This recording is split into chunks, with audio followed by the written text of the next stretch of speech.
Good morning বন্ধুরা, কেমন আছো তোমরা সবাই? আশা করছি সবাই খুব ভালো আছো। আমিও ভালো আছি। আমি অপর্ণা নতুন একটা ব্লগে সকলকে জানাই অনেক স্বাগত, অনেক ভালোবাসা। তো এখন যাব হচ্ছে বাপের বাড়ি আর আমাকে ফল দিতে। তা আজকে হচ্ছে অম্বুবাচী। তো আমাদের হিন্দু শাস্ত্রে যেটা বিধবা যারা থাকে তাদের হচ্ছে আজকে অম্বুবাচী করতে হয়, তো ফল খেয়ে থাকে। তো প্রত্যেক বছর আমার মাও পালন করে এই দিনটা। তো আমি যাই, প্রত্যেক বছরই মাকে ফল দিতে যাই। এর আগেও তোমাদের সঙ্গে শেয়ার করেছি। আমি যতদিন ওয়াইটিতে এসেছি সে বছরই আমি তোমাদের সঙ্গে শেয়ার করছি, দেখবে আমার পুরনো ভিডিওগুলো। তো এখন যাব। তো চলো, আমার ব্যাগ গোছানো হয়ে গেছে আর ব্যাগের চেনটা আটকে দেওয়া ছিল না দেখছি। তো ফলগুলো আছে বাইরে, তো চলো তো তোমাদের দেখাই, দেখিয়ে তারপর আমি ব্যাগে ভরে নেব। তো দেখো এখানে ফল নেওয়া হয়েছে আপেল, পেয়ারা, লেবু, শসা, আম, আর হচ্ছে কলা আছে, এখানে খেজুর আছে, আর এখানে চেরি আছে। তো চেরিগুলো দেখেছো কত সুন্দর লাল টকটক করছে, আর এখানে খেজুরের প্যাকেট আছে।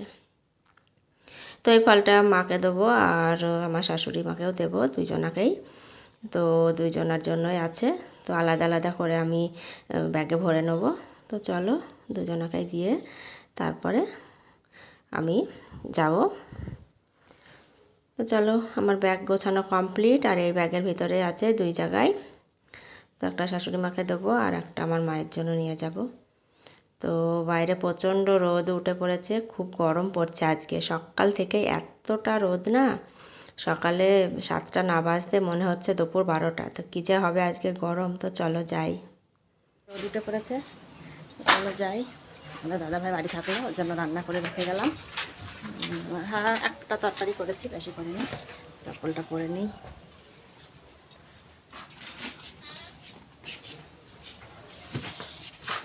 চলো, রুমালও নিয়ে যাচ্ছি, গরমে ঘামও শুরু হয়ে গেছে আমার।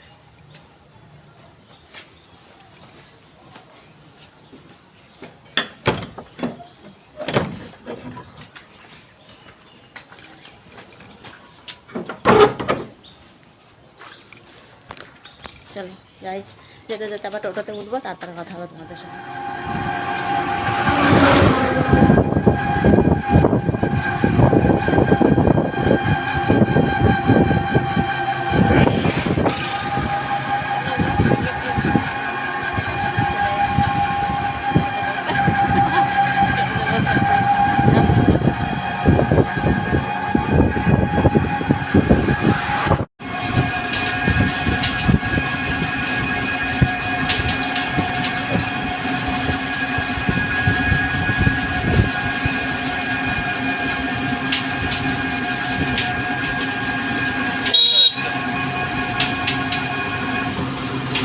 পাথরঘাটায় চলে এসেছি আর মা এখন ফল সব জোগাড় করছে।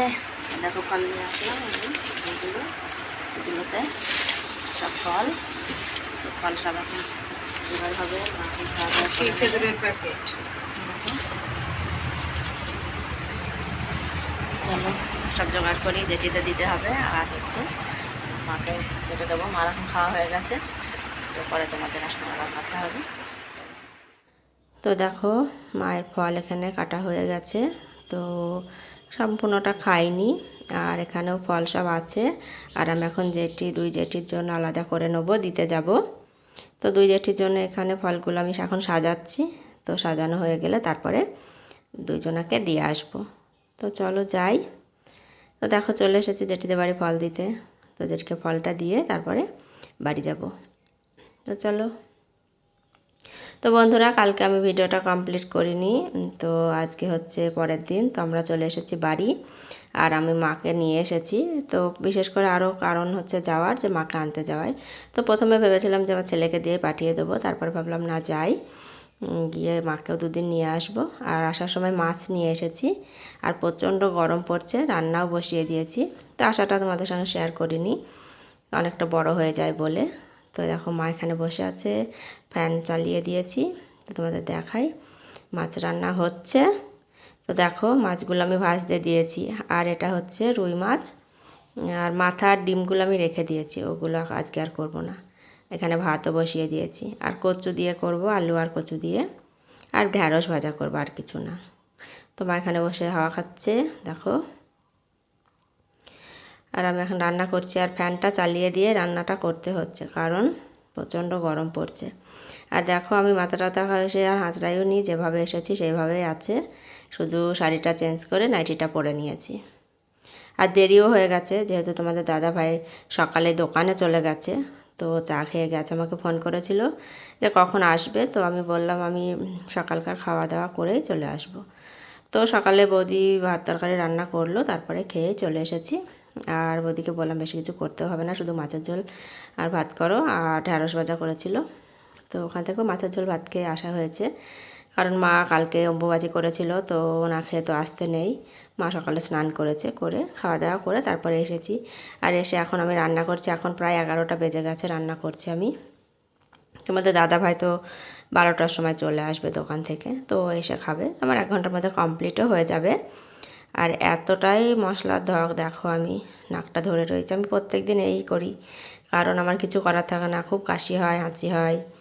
তো তার জন্য আমি যখন মশলাটা তেলে দিই তখন আমি নাকটা চেপে ধরে থাকি। আর যেহেতু চিমনি নেই, তো মশলার ধকটা বার হয় না, বুঝেছো, এতটাই ঝাঁঝ। তো জানালা খোলা আছে, কিন্তু মনে হয় যেন এই ঘরের মধ্যে থেকে না মশলার ঝাঁঝটা বারই হতে চায় না, সম্পূর্ণটা ঘরের ভিতরে পাক খায়। পিছনের একটা জানালা আমি খুলে রেখেছি এক পাট, তবুও যেন মনে হয় না যে বাইরে যায়। আমি এক এক সময় কী হয় বলো তো, এই মশলাটা তেলে দিয়ে আমি বাইরে গিয়ে দাঁড়াই, আর না হলে এই আমি নাক চেপে ধরে থাকি। তো আজকে আর গামছা ওড়না কিছুই আমার কাছে নেই, তো নাইটি দিয়েই আমি নাকটা ধরেছিলাম। তো ঝাঁঝটা একটু কমেছে, আর জল ঢেলে দিয়েছি। মশলাটা আমি দিয়ে আর আমি কষালাম না, নাড়ালামও না, কারণ প্রচণ্ড কষ্ট হচ্ছিল। আর এখানে যে ফ্যান চলছে, তো এই ফ্যানেতেই টানছে মনে হচ্ছে যেন, তো তার জন্যই। আর এত গরম, ফ্যান না চালিয়ে কিছু করার নেই, কিচ্ছু করার ছিল না, প্রচণ্ডই গরম। তো চলো রান্নাটা করি। আর দেখো রান্না করতে করতে আমি একটু জলও খেয়ে নিচ্ছি, কারণ এতটাই গরম লাগছে, কারণ এক জায়গায় থেকে এসেছি, তো তার জন্যই। তো চলো আমার রান্না কমপ্লিট।